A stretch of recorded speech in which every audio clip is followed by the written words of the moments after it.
huge round of applause for Mr. Elijah.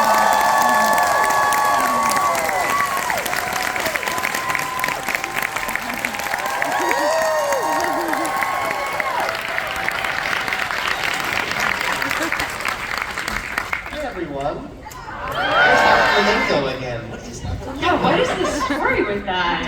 I should have asked someone. If I was doing my job properly, I And should then have at the asked end of the someone. night, it was gone. It was either that or it was turned off. So maybe it's just like a thing. I like to think that it was gone, like mysteriously, Yeah. and returned. Yeah. That's a better story. Maybe it's following me around. It's gonna be in the airport later. Like, Oh my God. Very terrifying. That would be very terrifying. Everybody's gonna ask Lord of the Rings questions, which is great, and we love Lord of the Rings, but I make video games for a living, that's my day job, and You make them? I do, I write them. Wait, I don't know that I realized that. Yeah. Or if I did, I've completely forgotten. Yeah, I work That's for so like fucking Bioware rad. and stuff like that, Gearbox and Dude, all that stuff. Yeah, it's cool. That's amazing. It's a dope gig, and I just want to talk to you a bunch about video games, Yeah, so that's we're good. gonna do that all the time. sorry guys, it's a video game symposium. I think we probably have some video game fans in the crowd. We have some. So what is your favorite game of all time? That's a deep question. That's really hard. Yes. You can say more than one Because game, I'm not I gonna get think I'm mad. gonna have to. I find favorite lists impossible anyway, Totally. for anything. You know, favorite album, favorite movie. It changes like the wind, and there are too many things that encapsulate your emotional connection to them that it's just difficult. Some people are very good at being able to like very clearly define it. That's not easy for me. Favorite game is tough too because there are games at different eras of your life. Yes, also that very feel true. like they define a different time of your life. For instance, did anybody play Sim Tower when it was out? Oh my god, a deep cut. Is it, yeah, well, deeper is Sim Ant. Oh, Sim Ant, yes, totally. Add-ons! A really boring color palette with Sim Ant. Very brown. Not very brown, yeah, not very dynamic.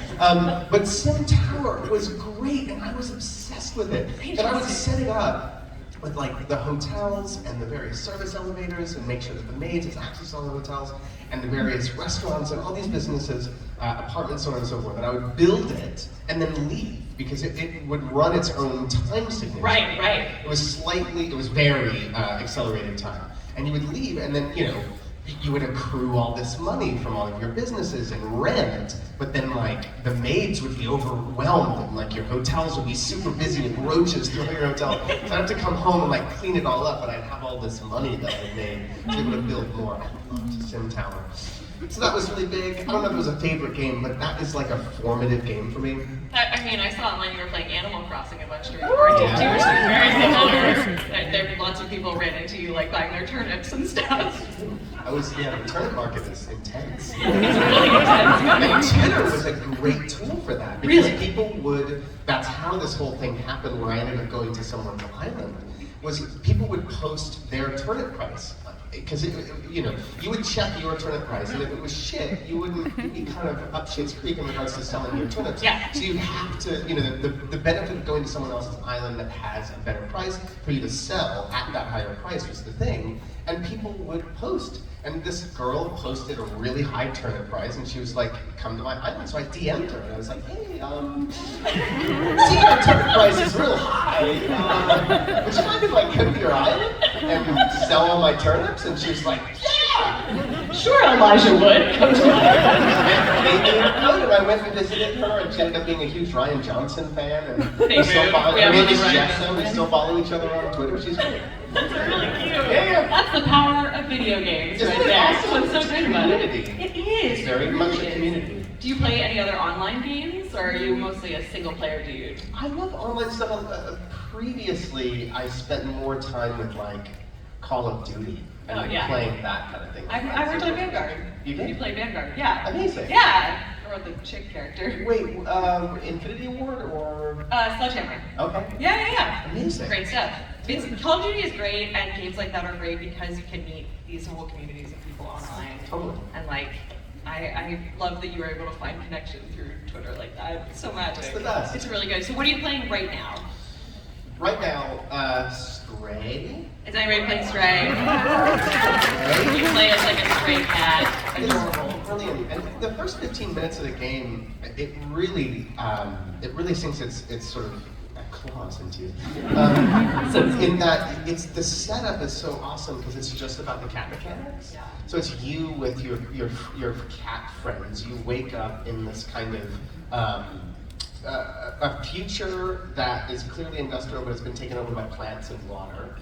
And you wake up with your other cats, and you're just walking around with cats. And that teaches you the mechanics of how to operate this cat. It's so intuitive, it feels so good. Operate this cat is a funny phrase. Oh, Yes, it's you're so right. rad. It's so rad. And then, you lose your friends at the beginning. Spoiler alert, guys. But you're trying to cross this sort of big metal pipe, and the pipe breaks, and you fall, and your other cats are like, meow, meow, meow. And you're lost. And it ends up being this whole other story about robots and computer screen-faced robots that you befriend. It's so great. It's really great. Amazing. Annapurna has been... everything they make, everything they touch is gold. It's beautiful what they do and what they put their resources into. And Stray's a really cool example of their sort of philosophical approach. It's not always this way, but Stray started as a tech demo. It was two guys that had previously worked at Ubisoft in France. Because your production company has worked with Ubisoft. We made a game with them. Yeah, in Montreal, yeah. That was really fun. But these guys posted a tech demo, like a little mini thing of a cat walking around. Okay, right? yeah. And it was all that was supposed to be. There was no narrative, no intention of a game. And the folks at Annapurna were like, excuse me, this is great. Let's develop a game around it, and that's what became Stray. So interesting. They're just really clever about finding really creative people and wonderful teams and giving them the resources to create something beautiful that doesn't have to fit into any specific margin. Yes. Which is increasingly happening in games. I mean, indie games have been around for a long time, but they're being a space for which they can really flourish. Yeah. We're in a great time for that now. And places like Devolver 2, Annapurna are these places that really kind of give these creative teams the resources to make beautiful stuff. It's kind of the independent film model, honestly. Absolutely. It's really similar. What is your production company, Spectre Vision? What are you guys working on right now? We are working on a television adaptation of Max Headroom right now. Oh yeah, written by Chris Campbell in Halton and is like probably my favorite writer ever. He's great, and we adore him, and he has such an incredible take that we're really excited about. So we're making that with AMC. So he's writing the pilot now. Amazing. To bring Max Headroom back to life. It's going to be really exciting. So good. Yeah, so there's that. We've got a number of things kind of in varying stages of development in TV. We have some animation that we're working on, and a number of films that are not ready to announce, but we're busy, really busy and excited. And we're working with Annapurna a lot as well, directly, which has been great. So dope. Yeah. Well, we are going to take some audience questions, so if you guys want to go ahead and line up at the mic, we will get to that in just 1 second. Literally talk about info. Oh my god, I know. It's hard not to. the LucasArts world, like for me, growing up as a teenager, LucasArts was everywhere. Oh yeah, Yoda Stories is my favorite game of all time. Which one? Yoda Stories? I don't know that It's like an old LucasArts game. It's terrible. I mean, it's terrible. I don't know that one. I'll send you a video. My era was like Sam and Max Hit the Road, Sam and Max. Day of the Tentacle, Yes. The Dig, which no one talks about. Yes. The Dig, which Steven Spielberg is an executive producer on. Monkey Island. All of the iterations of Monkey Island are incredible. Oh man. What are some of the others? Grim Fandango. Grim Fandango. Oh my god. And Tim Schafer, man. Like, it cannot be overstated how brilliant Tim Schafer is and the mark that he made at LucasArts, and now with Double Fine as well. Just great. So great. So good. And that adventure-style game, that sort of, that format is so delicious and ripe for comedy and storytelling. It's just great. No, it's really good. And you are so busy. The one thing I do want to ask just before we get into audience questions is, it was just announced that you are going to be on the second season of Yellow Jackets. I know you can't tell us a lot, but what can you tell us about Walter? can only tell you what's been described. He is a citizen detective. Okay, like Misty. Misty meets him on a citizen detective like message board, kind of a Reddit for detectives to share like in cases Famously, that no they're working weirdos on. on Reddit, yeah. Right. So one can surmise what he's like. Yeah. So he's gonna be interesting. I'm excited. I'm so excited. I love that season. I love that group of actors. I'm totally honored to be asked to be a part of it, and it's just gonna be a blast. And Christina and I worked together when I was 15 in a movie called The Ice Storm, and I have not worked with her since, so I'm really psyched to be able to work with her again. That's wild. And Melanie Linsky, who I worked with on Over the Garden Wall, and I don't know how in this world anymore. If anyone hasn't seen that, it's also. Oh my god, so good. Absolutely. All right, hi, you look great. Rapid fire. Hi. Thank you. You do look great. Oh, thank you. I made most of this myself. Oh, awesome. My question is based off of my favorite trilogy that you were a part of, The Legend of Spyro. Oh my God. Great. Let's keep it going. We're video games. Let's keep it I going. didn't realize the impact that those games seem to have made. Like, Oh yeah. It was one of my I played favorites the in my character, childhood. and unbeknownst to me, it was this big deal for people. Oh yeah, I mean, Fire is a classic. I didn't know that. Yeah, this I one. just did the books. Yeah, it's one of my favorite and my brother's favorite Awesome. growing up. The question is there a difference between trying to play a character that's about to become iconic versus playing a character who is iconic? Well, if something's about to be iconic, you're not aware of that when you're playing it, because that doesn't reveal itself until it becomes, it's embraced and people, But like, do you feel more pressure going into play a character that is already I established see. as like important kind of Yes. No, Yeah. certainly. I mean, there was a lot of pressure to bring Frodo to life in a way that would meet the expectations of those who had read the book. So that was no small thing, and something that all of us were keenly aware of. That there were legions of fans who had, for decades had read the book, and whom it was extremely important that we bring these characters and this world to life in a way that would match their expectations, which is very difficult to do with a novel. One's relationship to a novel is extremely personal, and what we interpret as we read, what our imagination sort of lays out in front of us could be very different from what somebody else interprets. And so to nail that in a way that it works for everybody is really difficult. So yes, in answer to your question, it is without question intimidating and a certain degree of responsibility to bring something to life that is already beloved, that has a place in people's hearts. But you had no idea that Spyro was one of those But I characters. had So that made it easy. Yeah. No idea. Thank you. Thanks. Hi. Hi. I like the faculty. I like the faculty. So, do you have anything that you remember from filming there or something like that? So much. Yeah, so much. We shot that over a summer in Austin, Texas. It was my introduction to Austin. I'd never been to Austin before. I fell in love with that city. It was my first time going to the Alamo Draft House, if anyone's familiar. It's an incredible movie chain that started in Austin. It's still my favorite movie theater. Working with that cast was a joy. I could tell stories for days. Robert Rodriguez directed the film. He did a really cool thing with a couple of key sequences in the movie. There's an important scene, for instance, in Zeke's garage where all of us sort of stand around and it's the sort of like, are you an alien? We're gonna take this test to determine whether or not you're an alien. And it's filled with tension and dread and very much evokes John Carpenter's The Thing.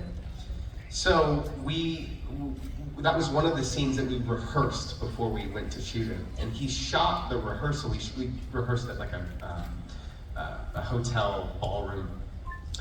And he shot the rehearsal from a variety of angles. So he kind of art directed and directed the rehearsal and shot it in a way that he was likely going to shoot it on the day, although we weren't really aware of that. He just was shooting it from different angles.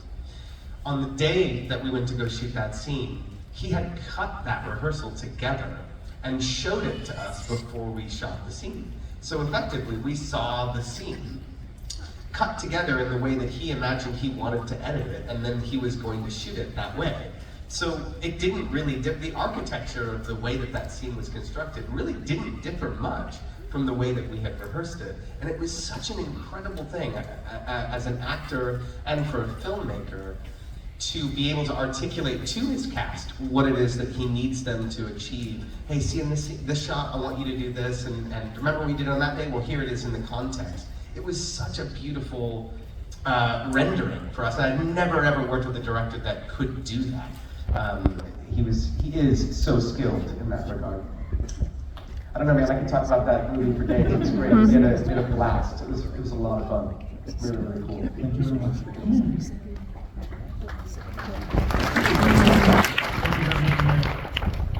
My question to you is, aside from the great Haven scene in Lord of the Rings, what was the most challenging scene to film as an actor?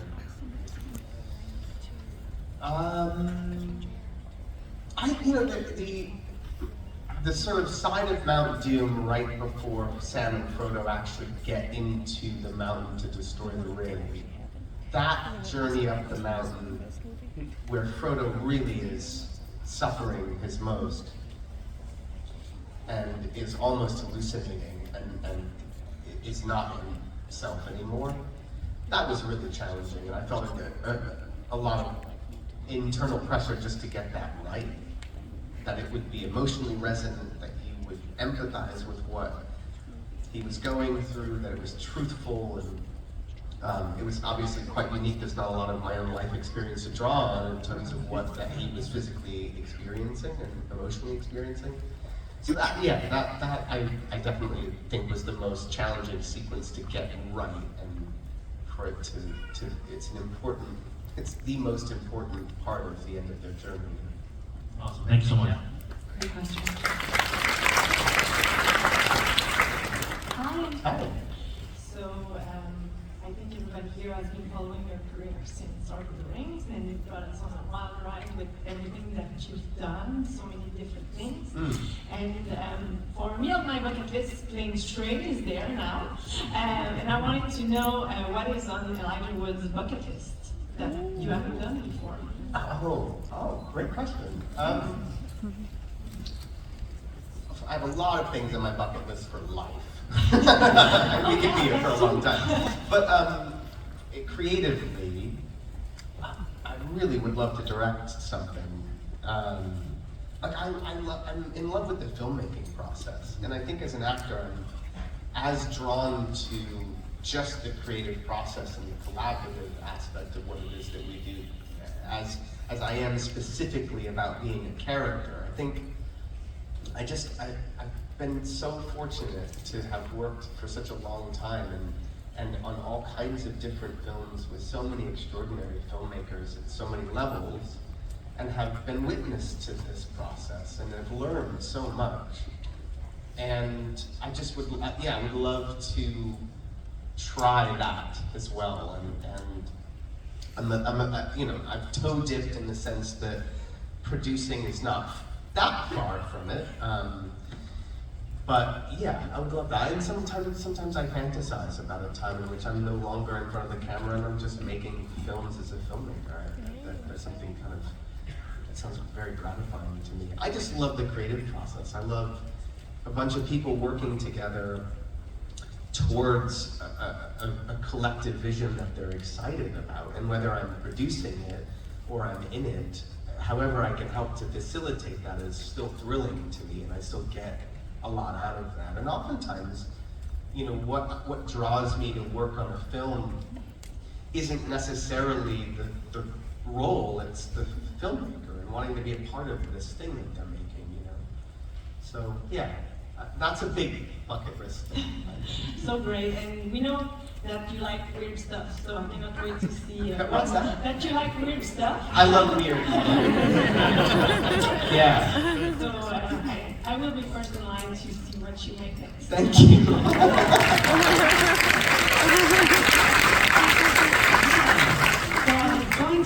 so we can see you behind the camera. You address that, so shoot. I guess, you know, first of all, I just want to say that as someone that's a huge fan of Lord of the Rings and pre-movies, I think that I just want to express some gratitude and appreciation.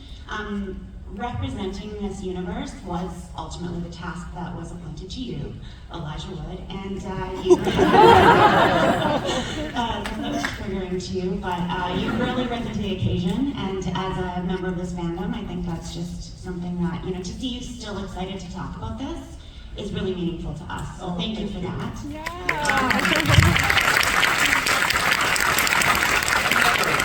I don't think I'll ever tire of talking about it. Yeah, how could you, right? I guess my question is for you as an actor and as an artist, what's the most special part of being part of this community for you? This community? Yeah. Well, in the sense that it does feel like a community.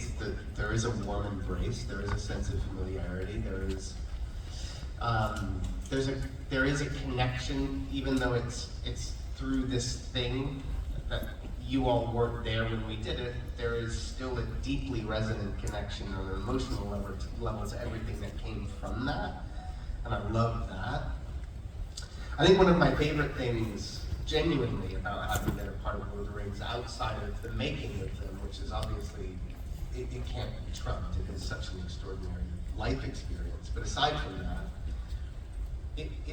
I often think about the movies as this sort of ripple of connection and love. Like, the movies came out, people saw them, both people who had read the books and otherwise, and felt a connection to what they were seeing. It then extended to their friends, to people that they met because of them, to the husbands and wives that met as a result of their shared mutual love of this thing. And then and so on and so forth, those ripples continue to extend. So that's just an amazing thing. And I hear at these events, I hear all of your personal stories. The fact that you watch it every year with your family ritually at Christmas, or that, or that it helps you through a hard, or that, a deceased parent was who introduced you to it, and that's, your connection to that parent for the rest of your life. Like, I hear so many of your personal stories, and that is so profound and so beautiful, and it's so far removed from what we did. We played such a small part of it. In a way, it's now become this incredible, beautiful expression of connection and love, and that is such an awesome thing.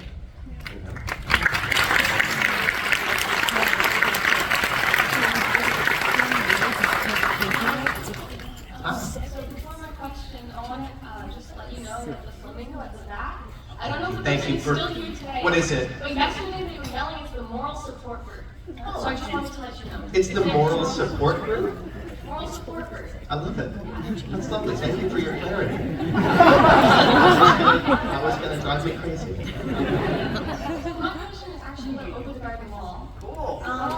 So in the making of the movie, aside from voicing word, of course, were you a part of any other aspect of it? And also, what was it like kind of seeing the show come together? I said movie before, I meant show. I'm sorry. Well, I mean, it is. It's a mini-series, I wasn't involved creatively, other than bringing work to life. And aside from that, I mean, yeah, the watching it come to life was a joy. Patrick McHale is a total genius. He was the writer, creator, leader on the show, on the series. Came from Adventure Time, famously, I'm sure you all know. He's also a co-writer of Guillermo del Toro's Pinocchio coming up, which is awesome. Patrick's amazing. When they first asked me to be a part of it, it was a short film, which I think you can see. It's available. There wasn't this mini-series yet, but I just fell in love with the world. The animation style evoked another time period. I hadn't seen animation like that in so long. I love the sort of autumnal, almost Halloween world.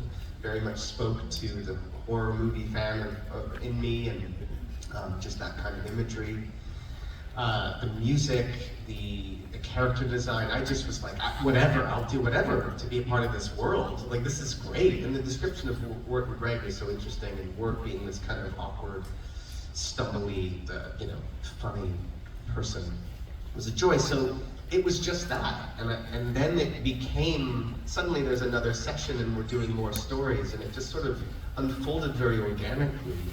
And it was just a joy, and Melanie Linsky got to do this voice, and I was such a huge fan of hers from Heavenly Creatures and everything that she's done. Love Melanie. So getting the chance to work with her and Christopher Lloyd and all these amazing people, bringing this world together was just joyful. And a couple nights before a session, I would get a song, and suddenly I would have this really charming, beautiful song to learn and sing along with that was wonderful, and I'd never been asked to do that before. It was just this, it felt very special doing it too. We all it felt to me at the time that we were a part of something really interesting and different and special. And then when we saw it, it was stunning. We were all kind of blown away by it. It's really something and remarkable, and the fact that it carries on and continues to be this thing that people fall in love with and see every year is just so cool. I'm really proud to have been a part of it, and I would love for there to be more stories of Wirt and Greg, actually. It'd be so cool. I'd love to go back to the unknown. It'd be fun. Seeing it from a theater standpoint, from evolving from Tomb of the Unknown to Over the Garden Wall, and kind of the story progressing was very cool. It's so cool, right? My favorite episode, I think, is when you actually go back to the real world with Wirt and Greg, and you're like, oh. That's one of my favorite scenes artistically, like the composition of the room scene was one of my favorite. Isn't it great? It's beautiful. And the For Sarah mixtape, come on, it's so sweet. And the fact that we got to do that, I don't know if anyone, I'm sure you know, but Mondo, the great Mondo, had this wonderful idea to do both the final release of the soundtrack, but also to make the For Sarah mixtape, which we obviously had to make from scratch because it wasn't represented in the show. And it's literally like, Patrick writing really bad poetry, and the Blasting Company, the amazing composers who did the score, writing all this really bad clarinet music, and going into a studio and just recording all of these terrible poems. It was just wonderful, so fun that exists, I hope we get to see more too. And I remember recording it too. I was like, wouldn't it be funny if at the end of reading a poem, or in the middle, Greg came in the room, so you hear Wirt Greg, no! And turn off the tape, and then it awkwardly stops and it starts again. So things like that we were doing at the time. Yeah. Too fun. It was cool. Thank you so much. Yeah, thank you. Hi, Lasha. Hi. Thank you for being here. Thank you for having me. So we each have a question. The first one is, last night at the panel, you and the other guys said you all identify with the Hobbit lifestyle. I was wondering which aspect of the Hobbit lifestyle do you personally enjoy the most?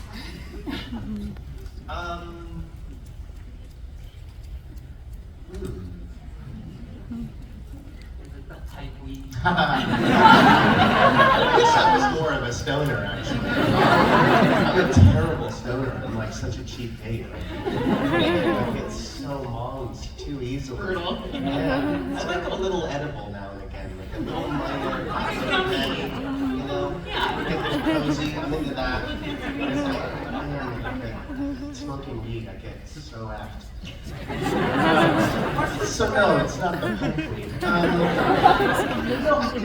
It's love of nature. I love being in nature. The older I get, the more I want to have that connection and live in it. And I long for it, rain and weather, and to be surrounded by it. I think it's healing, and it's just a lovely energy that's bigger than all of us to be surrounded by. And friends and connecting with friends, and that sort of the very hobbity thing of having a pint with your buds. Not just the drinking part, but the connecting part. I love that. And that's sort of who we are as hobbits, and certainly an aspect of it I think I connect with. You can always tell people who live in LA because we're all like, I miss weather. Remember weather? Any weather. Any rain. Even one time. It drives me crazy the people, and I get most of the people that love LA weather-wise are from outside of Los Angeles. Yes, and and so from to them, it's a novelty to live in constant sun and heat and dryness. Yeah. For me, it's a fucking nightmare. I get sun sad. I'm like, oh, another hot, sunny fucking day. I walk outside and you're like a total freak. And I'm saying, I love it. I get so excited when it rains. Oh my god, it's weather, it's alive! I mean, it's temperate. Like, I love the Pacific Northwest. Oh my God. Probably my favorite. Scandinavia to New Zealand, honestly, is incredible.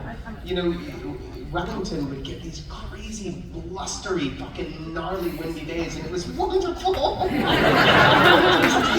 It's kind of like a battle a little bit, and I love weather. It's active and alive. Yeah. And you adjust for weather. The thing about a place that's the same all the time is that you lack peaks and valleys. You lack internal adjustments because you're just constantly doing the same things. Also, there's no sense of time. None. Because you can't be like, oh, 2 winters ago. Like, it's all the same. And there's no clothes wearing weather. I like to wear clothes. You wear a and good weather. jacket. I love a jacket. You know? Yeah. I feel you. Los Angeles, I fear our time is coming to an end. I do love LA though. I like it's a bad rap from a cultural standpoint. Sure. Which is a total misconception of Los Angeles. You live in LA? Yeah. Most people consider Los Angeles, certainly those from outside, it's this very it's very vapid and everyone's in the industry and there's no sense of culture, which it really couldn't be further from the truth. It's incredibly diverse. Yeah. There is so much culture there, and the industry is sort of, you can literally live an entirely different life that doesn't even touch the film industry. It's its own vibrant thing. LA is a kind of an amazing place. Yeah. The weather sucks though. Either. What's that? They can't make a pizza to save their life. No, hey, whoa, no, that's not true. I'm an East Coast kid, so I get to Wait, hold on guys, so sorry. Let's have this offline. Yeah. Let's have this offline. Wow. I have so many recommendations for you. Oh my god, I'm about to blow your fucking mind. I have really strong feelings about pizza, and LA is an incredible pizza city, but only recently. Anyway, carry on, so sorry. I'm taking everything over. Actually, the next part of our question was related to New Zealand weather as well. Okay, good. Well, bringing it back, thank you, sir. Yeah, we have the fortunate opportunity of traveling there next year, so we were wondering Me too. recommendation. Oh, really? We were wondering if you had any recommendation in terms of place to sightsee and a place to eat. Well, I mean, I recommend driving. It depends on how long you're going to stay there, but I really do recommend taking at least a couple weeks, if not more. Drive everywhere because the country's small. You can drive from Auckland to Wellington in a day. I think it's like 10 hours or something like that. It's not very far. But you'll stop along the way and see so much, and you'll see the geography change, and it's extraordinary. Places to go to, don't miss Wellington, it's great, it's where my heart is, it's where we lived, it's where Stone Street Studios is, there's a lot to see in Wellington. Don't miss the Marble Sound, which is the north of the South Island. Take the ferry over from Wellington to Nelson, and you can drive there, it's stunning. Food. It's been a long time since I've been in New Zealand, and there has since been a culinary explosion that I've only just been watching from afar. So I'm aware of great food there that I've not had yet. But old staples for us, go to Cuba Street, go to Fidel's and have breakfast. That was a common place for us to go, and it's just, they make good pancakes and really good, great coffee. You'll find no shortage of great coffee in New Zealand, amazing cafe culture. Oh man, it's great, enjoy it, love it. It's like one of the most beautiful places in the world. It really is so special. You'll feel it when you get there. There's something percolating in the atmosphere. Thank you so much. Yeah.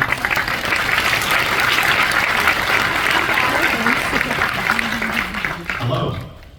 In 1994, I remember reading in Disney Adventures magazine that you Remember Disney's Adventures magazine? I used to love that magazine. that you struck a deal with Disney to make a movie adaptation of a children's book titled Maniac McGee or Maniac McGee, I don't know how to pronounce it. Maniac McGee, And that you'd yeah. also star in it. Clearly that deal fell through, so could you tell us why it fell through?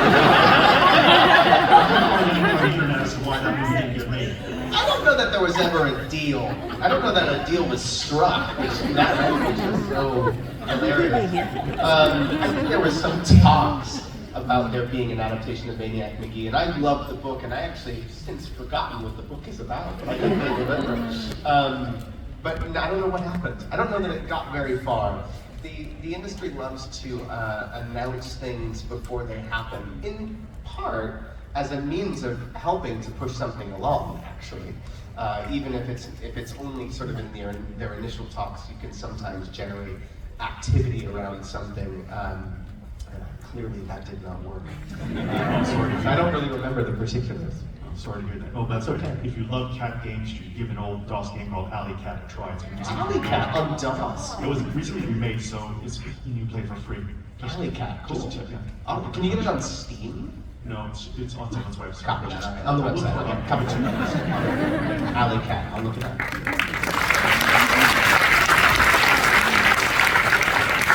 Hi Tim, hi Elijah. My friend Jake couldn't be here today, and he's a huge fan of both of you, so Oh. I'm kind of dedicating this question to him for Okay. you guys.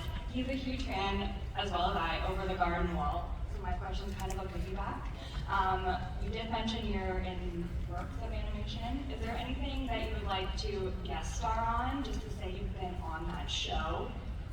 Or like, Well, I mean, the great, like, all-time kind of cultural achievement as far as a guest starring part would be The Simpsons. of course.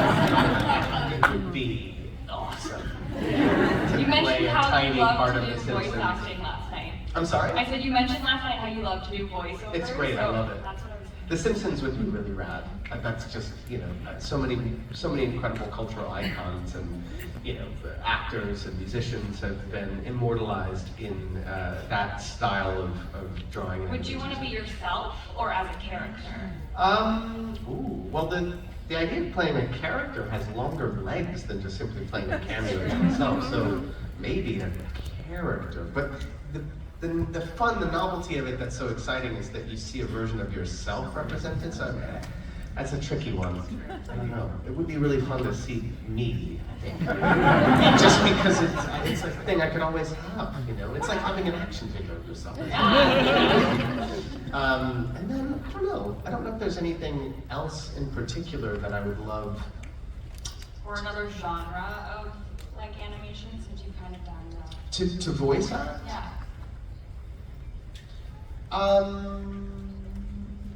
Yeah, I love adult animation, which is starting to find some legs. Although the world of animation and streaming right now seems to be a little fraught. What the fuck are they doing? Like, here's the thing. Why did HBO Max remove 200 episodes of Sesame Street? What does it do to them? Add 200 episodes. Like, Sesame Street isn't. Why are you taking that away? Like, how is it more costly? Like, is it costly to house it? No. Really bad. I don't It's like understand. tax write-offs or something, like. And Summer Camp Island got Oh my canned. God. Like, it's so weird. Anyway, that's for another time. But I do love adult animation. I think the United States has never really been a place where that has found a foothold in the way that it has in Asia, certainly Japan, where you can tell just a story that doesn't have to be for families in an animated style. And I just think I'd love to see more of that. Horror, sci-fi, or otherwise, just expressed in animation. The thing that's incredible about animation is that anything is possible, right? It's partially why we watch it, is because you can do anything. Yeah, it's your imagination. The sky is the limit, and so why not use that for anything? Yeah. It doesn't have, it doesn't have to be the sort of familiar formulaic structures that we're used to seeing. And it doesn't have to be for a formulaic structural audience that we're typically used to applying it to. So I'd like to see more of that and be involved in more of that. I thought Love, Death, and Robots was rad. I would love to see a little less photoreal CG, personally, only because I feel like the medium is, you know, at a certain point with photoreal CG, you're like, well, why don't you shoot it? And just have like CG monsters. I don't understand why you didn't just film this, but okay. But aside from that, like, there are some incredible shorts on that, and I think the expression of animation for horror and for sci-fi is fucking cool. Oh my god, definitely. And this season was great. Yeah. Really, the miniature zombie episode? Yeah. Get out of here, man. That was awesome. So good. And that last episode with that like Indian demon, what the fuck? More of that. More of That that. was phenomenal. Yeah. And like the great thing is I wanna be watching something like that in animation and literally be saying, I've never seen this before. Yeah. That's what we need. I don't Yeah, want the round of same applause. show.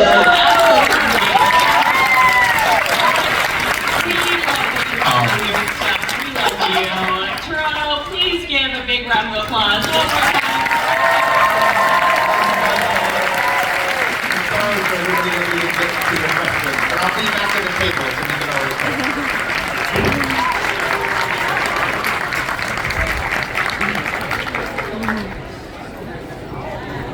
He's still there, but...